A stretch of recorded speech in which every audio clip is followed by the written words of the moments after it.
What's up, guys? It's your boy Big Dave coming at you after another thrilling night of fights. This time, surprisingly, with the crowd, so we got to hear plenty of booing. Not gonna lie, man. I wasn't really here for the fights. I got called to a fire. If you don't know, I do fucking wildland firefighting. It's like a second job. So, I'm working. I'm excited for the fights. I want to see some good action. Get back to the camp, and I start watching it, and I start realizing pretty early on that this is not going to be a good night of fights, and it fucking wasn't. It just wasn't. It was a really, really, really bad night. Not as bad as the other card of Macy Barber versus Erin Blanchfield, but it was not much better. So, things like this, man. Like, I have to sit here and talk about this now. I have to talk about Vanessa Demopoulos versus Jamie Lynn Horth. I don't have to, but this is what I've been doing. And so now I'm going to. I have nothing nice to say. So, I'm just going to breeze through this. I honestly... Only a couple things on here are even worth talking about. Jamie Lynn Horth beats Vanessa Demopoulos by decision. Demopoulos is just a 36-year-old stripper. She's more concerned with showing her ass at the weigh-ins than actually being a good fighter. She's 5'2", trying to go up to flyweight, and she has no skill to even do it. Like, what are we doing here? The UFC keeps her around so she can do the splits on stage and twerk. That's it. She hasn't had an exciting fight yet. She's lost 3 in a row. What are we doing here? What are we doing here? Jamie Lynn Horth at least can fight. She at least has some semblance of a game. She's throwing right hands. She's landing them. They're doing 0 damage, of course, because this is the women's division. And I'm not someone who likes to trash on them, but God, dude, what a stupid fight. So anyways, that was whatever. Philip Rowe defeats Angelusa. Okay, so finally something good. Angelusa's winning the fight, but I think exactly what I said about him was the reason he lost this fight. He legitimately has bad punching form. He's doing his arm's doing that, and his body's not moving or rotating. The best moments he had in this fight were when Philip Rowe would crash into him, and he would actually start putting some fucking stink into his shots. But he's more concerned with looking all cool, and then he punches like this with his arm. He has no hip rotation. He's not I don't understand. He's trying to fight on the back foot. He's trying to be slick, but when he just doesn't. How do you even talk about this? Anyways, Philip Rowe, was kind of getting his ass beat for 2 rounds. He was doing all right. He was landing some shots here and there, trying to pressure, trying to look menacing because he's a big guy. And then in the 3rd round, with a minute left, he just fucking... I don't even know what to call it. This is like what I used to do with my friends when we were drunk fighting. We would hold each other's heads and just punch each other like this over and over. That was legit Don Fry versus that one guy. In Pride, go watch it. Everyone knows that fight. He just held his head and pounded him into unconsciousness. Yeah, that was cool. But would I go back and watch this fight? No. So yeah, cool knockout by Phil Rowe. Good stuff. Ricky Simone defeats Cameron Smotherman. He just wrestled him and dominated him. Smotherman had nothing going for him. Took it on short notice. I can't really get too mad at him for that. But yeah, Ricky Simone didn't exactly make me think he's going to go to the top of the division again. Who else is he going to do that to? He's still a beast, and again, maybe this was just short notice thing, so I'm not going to give them too much of a too much shit. So, yeah, Ricky Simone used his wrestling and won.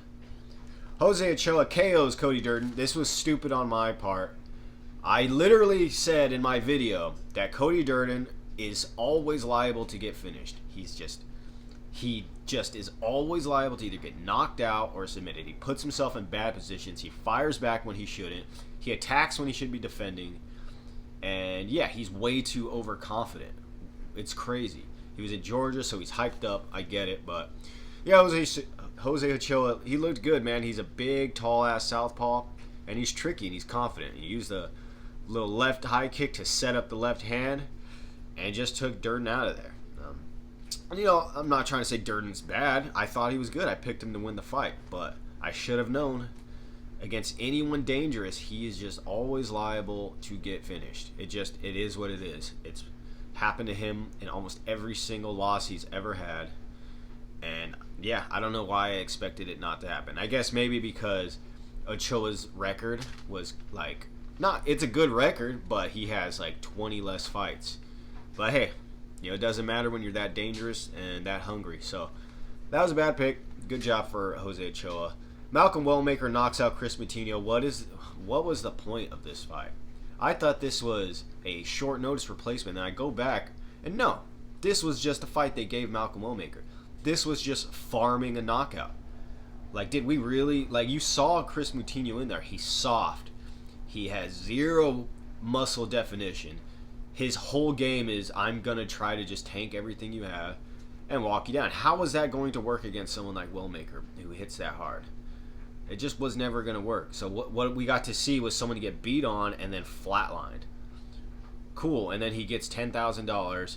Probably has to pay his coaching staff and taxes. Probably gets about $7,000. So he just took, maybe gets like $6,000. So he just took a brutal knockout in front of everyone. Everyone's cheering. Malcolm Wellmaker's celebrating. And I like him. But he's celebrating like he just beat some top 5 opponent. God, man, what is the UFC doing? This matchmaking, bro. What are they doing? They're literally just trying to get knockouts for Wellmaker. Probably because he's 31 and they know, they're trying to get him going, but they can do better than Moutinho. Give Moutinho a winnable fight, man. The Guido Canetti was a winnable fight. And he still lost. Give him someone who's not going to knock him dead. Someone who doesn't have crazy power. If you actually are trying to get him to be a fighter, unless you're just trying to use him as someone who gets slept, which is just, I don't like that. Why am I supposed to watch that and enjoy it? Anyways, I'm kind of pissed, so don't take everything I'm saying with a little bit of a grain of salt. Michael Chiesa beats Court McGee. Just bad fight by decision. I picked that. Who cares? Paul Craig. Okay, now here we go. Paul Craig accidentally, quote unquote, up kicks Rodolfo Bellato when he's on his knees. Rodolfo Bellato looks at the ref and then goes, what happened? Bro, I think these guys forget that they are on TV. He looked at the ref, made eye contact, and it's he made a split-second decision and realized, you know what? This fight wasn't going good for him. It's not like he was winning. He wasn't having an easy time. Paul Craig is outmaneuvering him, outboxing him on the feet, and then on the ground he can't get any grounded pound going. He just looked bad, and I think he was getting frustrated, saw his opportunity, and took it.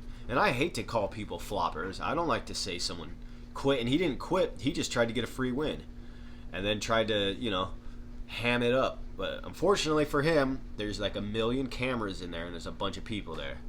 So, great. Now what has he done to his career besides... He's just what does he do now? That's what he's going to be known as. He better really get matched up well and get a big knockout. And also, what was his game plan? He, on the feet, oh my God, watching this guy. Anyways, I'm just not even going to keep going. Alonzo Menifeld defeats Umar Sy. I don't even remember this fight, but I did pick Umar Sy. And I think Menifeld just outstruck him on the feet and did good at defending the takedowns. Umar Sy got 0 damage off on Menifeld. And, yeah, that's it. Mansour Abdulmalik defeats Cody Brundage somehow. Again, this is he headbutted him, right? We can all admit he did headbutt him. And then Cody Brundage, it's just the worst luck I've ever seen. Here's the weird thing about Cody Brundage. He looks good. When he's moving, he looks strong. He looks like he's on it. He looks like he's about to be a really good kickboxer. But when he actually fights back, it's just winging hooks and trying to brawl. But he doesn't do anything to initiate brawls. He waits until he gets hit and then he starts brawling. You know, he's using some leg kicks, you know, trying to counter, but just like no game plan. Zero game plan. I don't know. So, who cares? Anthony Barcelos defeats Cody Garbrandt by decision. This is actually a pretty good fight. Cody Garbrandt just got pressured the whole time. He's on the back foot. And here's, I guess, I know the trick to beating Cody Garbrandt. When he rushes at you, you back up, and then you take an angle. And this will look like he was like, what? Like he couldn't even figure out what Barcelos was doing. Barcelos is backing up and then taking an angle, and Cody just goes flying past him, throwing punches, and turns and goes like, that's really annoying. How are you going to be that fast, that quick on your feet, and a boxer, and you ain't got a jab? His whole thing is these little tiny punches. You know, he's got power, but set up your power, bro. Use your jab. You're a boxer. That's what you want to be. Use it. If you're fighting on the back foot, man, use your jab. Don't back yourself up to the cage, head up in the air. You know, I'm just in a bad mood. I'm sorry, but fuck. Yeah, and Barcelos did good, man. Pressured him, stayed composed, great.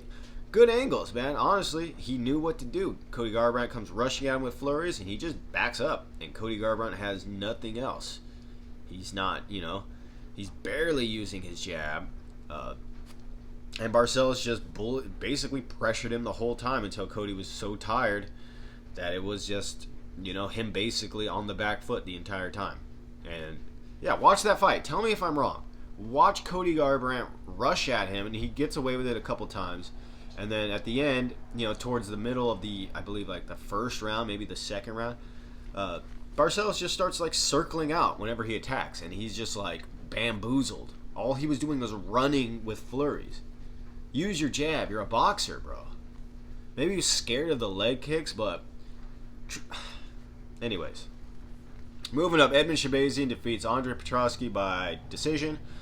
Yeah, you know, I thought Petroski was going to run into something, but he was actually doing a pretty good job of being patient.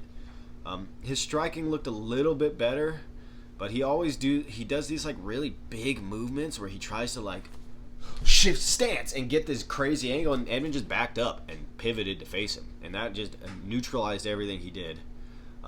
He did look good on the counter, though. You know, Edmund does not have good defense whenever he's attacking. He attacks, and then his big-ass head is right there to get hit. And it's crazy. Even in a low-paced fight like this, you just see him. He's like, mouth open, breathing hard. I don't know if it's, you know, he's got that weird thing with his ribs. Maybe that's it. Maybe it's really that simple. And no matter what he does, he's not going to be able to overcome the cardio thing. But that's a problem. And also, he looked shell-shocked. Like, he knew he was fighting a grappler, and he's just had so much trouble with them that, now he's trying... And look, I'm not hating on him, but now he's trying to do this out-pointy, I jab you, and land a couple, you know, shots here and there, which, hey, is probably better than him gassing out and getting finished, but I don't know, man. That wasn't a good look for me. And you know, Petroski, he was landing some counters. Yeah, you know, his wrestling, again, I just thought Shabazian was too athletic for him, and to me, that's basically what it was. You know, his wrestling is very dependent on him being bigger and stronger and faster. And, you know, against Shabazian, he's a great athlete. I'm not going to take that from him. But, yeah, anyways. Moving up, Rose Namajunas versus Miranda Maverick. Rose defeats her by decision. Yeah, pretty good fight. I thought she won. Just kind of outstruck her. And I know Miranda had that one point in the second round where she almost got an arm triangle. And that was kind of a cool escape, I will say. She's like this, and she like grabbed her own hand and pushed it, and at the same time rolled over. I don't know if that's like some type of defense, or she felt Miranda's grip. Maybe she was like trying to readjust her grip. But that was cool. And then, you know, the knockdown, the dipping left hook was sick. Yeah, you know, good fight, back and forth. Yeah, Miranda Maverick, you know, she did good. But I don't think, yeah, I mean, I just thought Rose losing to her would be a really bad sign. And she didn't, so. Moving up, main event, Kamaru Usman dominates Joaquin Buckley by decision. Yeah, you know, I literally, oh, my tri-tip is done. So I'm going to make this quick. Kamaru Usman, basically immediately into the first round, shoots from like 5 feet away, and Buckley just, hold on.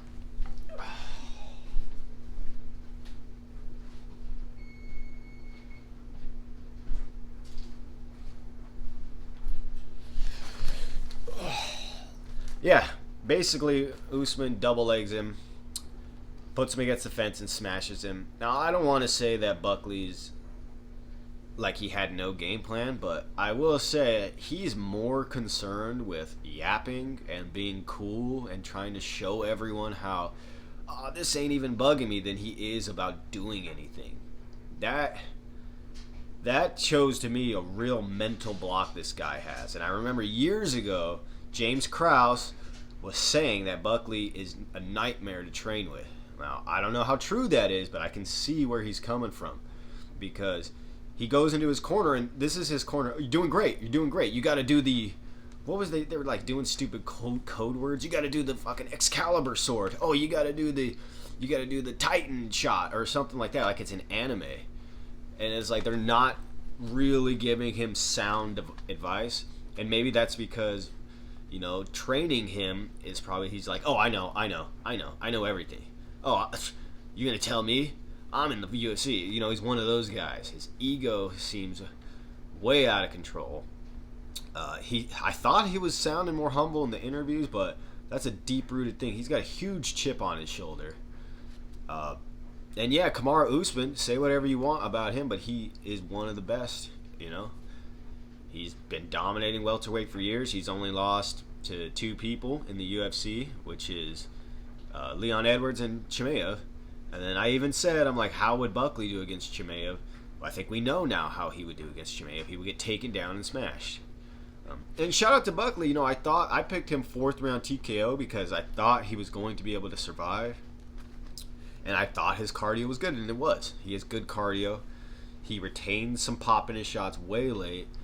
But, going into the 5th round after losing all 4, you're just in a rough spot. And, he landed some shots, but I was never worried that Usman was going to go down. Usman has only been knocked out by Leon, and it was a freaking flush head kick that he dipped into. But he's got a good chin, man. He gets, even if he gets rocked, he never goes down. He's a very solid guy. So I wasn't really worried about him getting knocked out at a certain point. But yeah, Buckley needs to go to a new gym. He needs to humble himself. And I know he would see this guy, I need to be humble, you know what I mean? Probably talk shit and say, who am I? I'm just some fucking guy. Just true. I am just some guy. But so is he. We're all just some guy at the end of the day. Doesn't matter if you're a pro fighter. We're all just some guy. So, God, I'm really annoyed. Sorry. But yeah, I picked Buckley to win. Kamaru Usman takes him down, smashes him for 4 rounds. And in the 5th round, Kamaru Usman's just too tired. And Buckley still got some energy. And that was purely youth. It wasn't like any technical thing he was doing. He was just down blocking, getting underhooks, and circling out, which he wasn't able to do for 4 rounds. So, anyways, that's it. I didn't even want to make this video. I'm just really annoyed. But, yeah, thank you for watching. Like and subscribe if you want. And, yeah, see ya.